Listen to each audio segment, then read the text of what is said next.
Madami pa rin yung nagtatanong kung ano nga bang ginagawa namin dito sa Vigo at paano nga ba kami kumikita dito. So I think nasagot ko naman na to sa ibang mga vlogs ko or sa ibang mga video ko. Pero sasagutin ko ulit ngayon ng napakasimple at talagang maiintindihan nyo.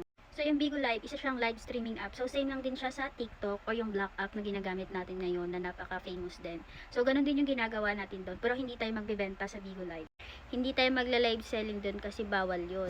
So, ang pinagkatulad ng TikTok at ng Bigo Live is, sa Bigo Live is, magla-live tayo doon ng at least 1 to 3 hours a day or mahigit pa doon, okay lang. At kumikita naman tayo sa pamamagitan ng mga binibigay nilang mga gifts, mga beans. So, yun yung way kaya tayo nagkakasahod or kumikita sa Bigo. So, tulad lang din naman ginagawa ng mga live streamer doon sa Black app. So, ganun din sa Bigo Live.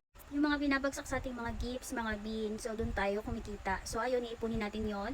So, syempre, pag naipon natin yung sa loob ng isang buwan, ayun, magiging sweldo na yun siya. So, ganun yung pinaka-example ko na mas magigets nyo kasi wala naman na sigurong tao ngayon na hindi kilala yung TikTok, 'di ba? So, ayun.